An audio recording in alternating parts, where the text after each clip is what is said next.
जितने मर्जी आप असम्बलियों से बिल पास करवा लें कि ऐसे लोग जब जुर्म करने के बाद जेल में जाते हैं तो चंद ही दिनों बाद बाहर आ जाते हैं। तो इसी तरह ख़वातीन पर तशद्दुद होता रहेगा और मुजरिमों को पकड़ कर उनको प्रॉपर सज़ा नहीं दी जाएगी इस्लाम के मुताबिक, तब तक कुछ नहीं हो सकता।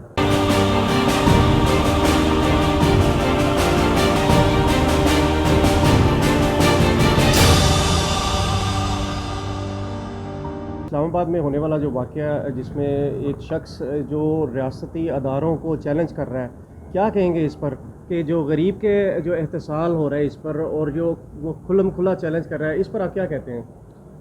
जी, ये बिल्कुल ऐसा ही है कि पाकिस्तान में रोज़े अव्वल से ही गरीब को और अमीर को दो मुख्तलिफ़ निज़ामों के तहत डील किया गया है। प्राइम मिनिस्टर इमरान खान साहब बार बार अपनी तकारीर में प्राइम मिनिस्टर बनने से पहले भी और प्राइम मिनिस्टर बनने के बाद भी इसी बात का इजहार करते रहते हैं कि कानून उन लोगों के लिए ज़्यादा सख्त है जो गरीब हैं और उमरा के लिए, ताकतवरों के लिए, जिनके पास पैसा है, जिनका असर रसूख है, जो जागीरदार है, जो वडेरा है और जो मुक़्तदर हलकों में मकबूल समझा जाता है, उसके लिए कानून के कोई और पहलू हैं और कानून के कोई और मायार हैं। जब तक तमाम लोगों के लिए कानून एक जैसा नहीं होगा तब तक मुल्क में अमन व अमान कायम नहीं हो सकता, क्योंकि अदालत और कानून रियासत के दो अहम सतून में से एक हैं और अगर कानून की बालादस्ती कायम ना हो तो ज़मीन पर कोई भी रियासत कायम नहीं रह सकती। ये कोई पहली मर्तबा पाकिस्तान में ऐसा नहीं हुआ। आप देखें कि इससे पहले भी जितने भी ताकतवर लोग हैं वो जुर्म करते हैं तो उसके ऊपर डट कर सीना तान के खड़े होते हैं, रियासती अदारों का मुंह चढ़ाते हैं, अदालतों का मुंह चढ़ाते हैं, पुलिस का मुंह चढ़ाते हैं और कानून नाफिज करने वाले अदारों की नाकामी का ये मुंह बोलता सबूत है कि ऐसे लोग जब जुर्म करने के बाद जेल में जाते हैं तो चंद ही दिनों बाद बाहर आ जाते हैं।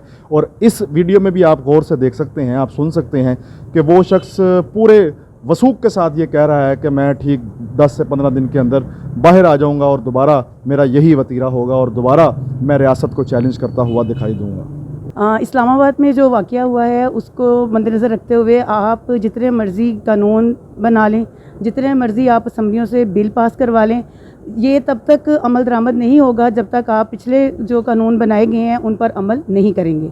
तो इसी तरह ख़वातीन पर तशद्दुद होता रहेगा और क्योंकि इसकी सिर्फ आवाज़ उठाई जाती है, इसके खिलाफ़ कोई भी कार्रवाई नहीं की जाती। अगर आज से सज़ाएँ मिलना शुरू हो जाएँ, जो मुजरिम हैं वो ऐसी पकड़ में आ जाएं कि उनको दूसरों के लिए वो इबरत जो है वो इबरत का निशाना बने, तो मेरा ख्याल है कोई भी दोबारा ये कदम उठाने के लिए 10 बार ज़रूर सोचेगा। ठीक है। और अमीर और गरीब के लिए इस मुल्क में कानून अलग हैं, गरीब के लिए कुछ और है, अमीर के लिए कुछ और है। जब आप देख लेंगे कि ये कानून जो है वो बराबर सबके साथ मुनसफ़ाना सलूक किया जाता है तो कभी भी ये माशरा जो है तबाही की तरफ नहीं जाए। इस्लामाबाद में जो वाक़या हुआ है उसके पेश नज़र ये है कि जब तक हम मुजरिमों को सज़ा नहीं देंगे तब तक ये काम रुकेगा नहीं। आज एक मुजरिम अदालत के ज़रिए छूट कर बाहर आ गया, और भी बहुत से लोग हैं जो इस तरह से करके इस तरह की राह अपना सकते हैं।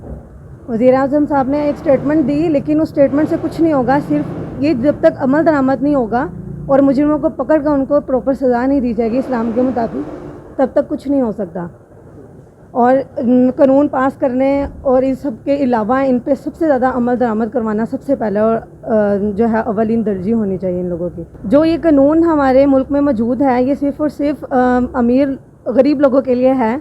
अमीर लोग उस कानून की धज्जियाँ बिखेर रहे हैं और किसी भी तरह उस पर हम उसको समझते नहीं हैं कि ये हमारे लिए ज़रूरी है। बेटा मेरी बात सुने, आज तक जो कानून बने हैं कभी किसी ने उस पर अमल नहीं किया, ना कभी किसी की कोई बात पुरस हुई है, ना किसी से पूछा गया है, बल्कि गरीब को ही हमेशा तंग किया गया, उसी को हमेशा इसकी चीज़ की सज़ा दी गई है। अमीर को या जो कुछ कोई करने वाले हैं उनको कभी किसी ने नहीं पकड़ा, ना कोई सज़ा मिली है। इस ज़माने का या इस निज़ाम का यही कानून रह गया, इसके अलावा और कुछ भी नहीं है। ख़वातीन पे तशद्दुद जो है वो अमीर बंदा जो है वो जो मर्ज़ी कर ले, उसको कोई पूछने वाला नहीं है, लेकिन गरीब जो है अगर कोई गलत काम करता है तो उस पर बहुत ज़्यादा पकड़ होती है, बहुत ज़्यादा उसकी पूछगछ होती है। कोई किसी दूसरे को कहने वाला नहीं है, सुनने वाला नहीं है।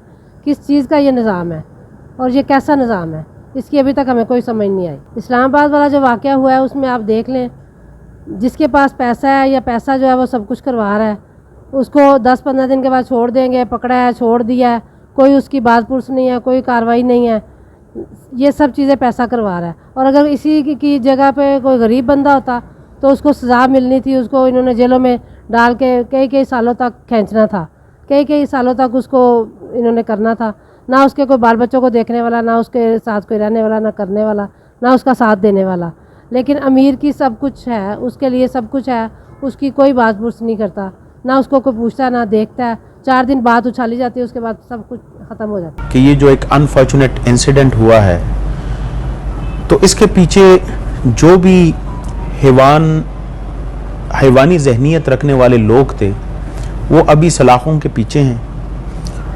उनको पुलिस ने अरेस्ट कर लिया है और हम ये केस आखिर तक लड़ेंगे। ये हमारा अपना केस है। जो फैमिली है हम उनके साथ खड़े हैं और अभी मैंने उनको यही पैगाम दिया है कि पुलिस आपके साथ खड़ी है, सोसाइटी आपके साथ खड़ी है, पूरी पाकिस्तानी कौम आपके साथ खड़ी है। सलीम साहब बेसिकली जो असद हैं उनके वालिद हैं और असद और जो हमारी बहन है उनकी शादी भी हो गई है। तो जो क्रिमिनल्स हैं उनको हमने पकड़ लिया है और हम पूरी तफ्तीश मेरिट पे करके कोई ऐसी कसर नहीं छोड़ेंगे जिसकी वजह से या इनकी ज़मानत हो या इनकी कोई एक्विटल हो जाए। तो हम आपको सिर्फ ये यकीन दिलाना चाहते हैं कि पुलिस पूरी इनके साथ खड़ी है, इनको सपोर्ट कर रही है। जो दोस्त हैं उनका भी मैं बहुत ज़्यादा शुक्रिया अदा कर रहा हूँ जिन्होंने इनको ऐसे वक्तों में सपोर्ट किया और उनको हौसला दिया। तो ऐसे वक्त में किसी को सपोर्ट करना ये बहुत जो है वो अजर अजीम है, तो अल्लाह उनको ज़रूर अता फरमाएगा। लेकिन मैं अपनी तरफ से भी उनको शुक्रिया अदा करता हूँ कि उन्होंने उनको सपोर्ट किया।